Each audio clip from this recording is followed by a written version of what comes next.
Selamat siang, terima kasih atas kesempatan yang diberikan. Perkenalkan, nama saya Christine Indri Medelu dengan NIM 2014-20-1008 dari kelas A1 Keperawatan semester 5. Saya adalah salah satu mahasiswa yang aktif di Universitas Pembangunan Indonesia Manado atau biasa disebut dengan UNPIM. Saya dari Fakultas Keperawatan. Dalam video saat ini, saya akan membawakan sebuah materi yang berjudul Kapal Tubrukan dengan mata kuliah Kegawat Daruratan Kelautan. Baiklah, kita masuk dalam definisi kapal tubrukan.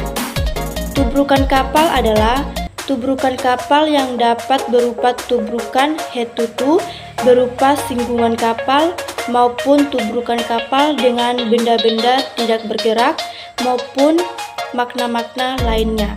Di dalam kitab Undang-Undang Hukum dengan KUHD bab 6 mengenai tubrukan kapal pasal 534 disebutkan tubrukan kapal berarti terjadi benturan atau sentuhan kapal yang satu dengan yang lainnya. Terlepas dari banyaknya kasus-kasus tubrukan yang terjadi, masalah ini sebenarnya telah diatur di dalam konvensi sendiri yang mengatur upaya pencegahan tubrukan di laut. Kapal tubrukan atau penyentuhan antara kapal-kapal satu sama yang lain sudah sering terjadi di laut karena disebabkan adanya kerusakan atau alat yang tidak berfungsi dengan baik sehingga terjadi tubrukan dan merugikan kapal lain. Karena sering terjadi kedua kapal yang akan bertabrakan berlayar ke arah yang sama. Tubrukan ini biasanya terjadi jika kapal yang satu akan mendahului kapal yang lain sehingga terjadi tubrukan. Oleh karena itu, tubrukan dibagi menjadi dua bagian.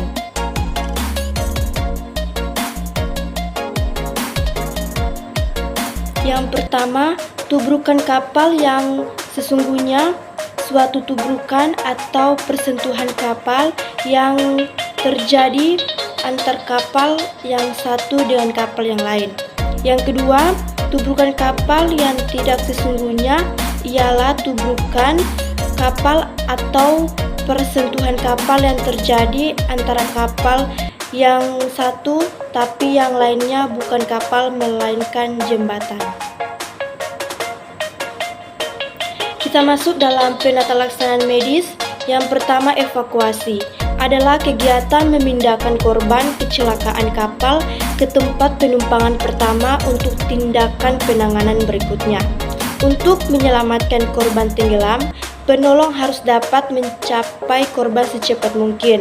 Sebaiknya menggunakan alat angkut seperti perahu, rakit, papan selancar, atau alat bantu apung.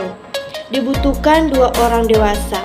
Korban diangkat dengan kepala ditelungkupkan untuk menghindari post immersion collapse.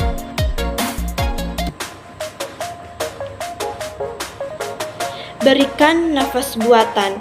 Hal yang utama dan pertama, ventilasi mulut ke hidung dapat digunakan sebagai alternatif ventilasi mulut ke mulut jika penyelamat mengalami kesulitan dalam mencubit hidung korban, menyangga kepala korban, dan membuka jalan nafas di dalam air. Setelah pemberian 2 kali nafas bantuan, penolong harus segera memberikan kompresi dada dan melakukan siklus kompresi ventilasi sesuai pedoman bantuan hidup. Apabila dalam 10 detik denyutnya tidak teraba, siklus kompresi ventilasi harus dilakukan kembali apabila penolong hanya sendiri. Setidaknya memberikan 5 siklus atau sekitar 2 menit sebelum meninggalkan korban untuk menghubungi nomor darurat. Hanya penolong yang terlatih yang sebaiknya memberikan kompresi dada di air. Ketika korban sudah dikeluarkan dari air, jika ia tidak merespon dan tidak bernafas. Setelah 2 kali nafas bantuan, penolong harus memasang automat eksternal defibrilator AED jika tersedia dan melakukan defibrilasi jika shock kabel victim teridentifikasi. Hanya perlu mengeringkan daerah dada sebelum memasang bantalan defibrilasi dan menggunakan AED.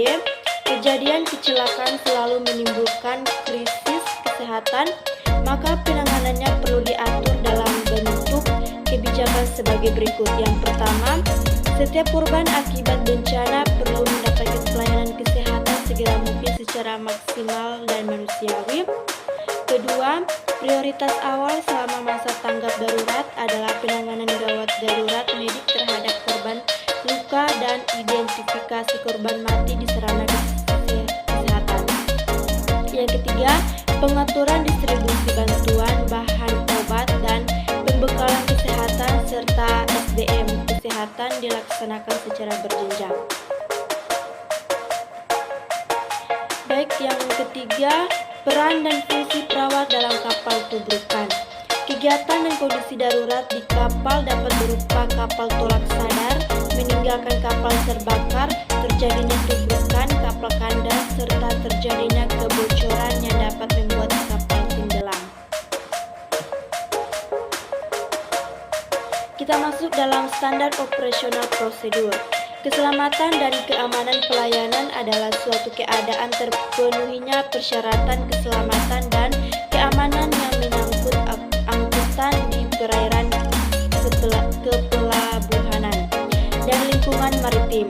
Perihal keamanan dan keselamatan pelayaran telah diatur oleh suatu lembaga internasional yang mengurus atau menangani hal yang terkait dengan keselamatan jiwa, harta, laut, serta kelestarian lingkungan.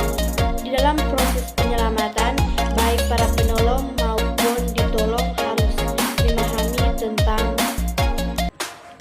yang pertama, cara menggunakan alat-alat penolong yang ada di kapal dan teknik pelaksanaannya. Yang kedua, tindakan-tindakan yang harus dilakukan sebelum dan setelah terjadinya kecelakaan pada kapal. Yang ketiga, tindakan-tindakan selama terapung dan bertahan di laut sebelum tim SAR dan medis datang. Keempat, tindakan-tindakan pada waktu naik sekoci atau rakit penolong. Edukasi penanganan. Yang pertama, bunyikan sirene bahaya atau emergency alarm sounded. Yang kedua, menggerakkan kapal sedemikian rupa untuk mengurangi pengaruh tubrukan. Yang ketiga, pintu-pintu kedap air dan pintu-pintu kebakaran otomatis ditutup. Keempat, lampu-lampu dek dinyalakan. Kelima, nakoda diberitahu secepat mungkin. Keenam, kamar mesin diberitahu. Ketujuh, FHV dipindahkan ke channel 16. 8. Awak kapal dan penumpang dikumpulkan di stasiun darurat. Ke-9, posisi kapal tersedia di ruangan radio dan diperbaharui bila ada perubahan. Ke-10, setelah tubrukan got-got dan tangki-tangki diukur.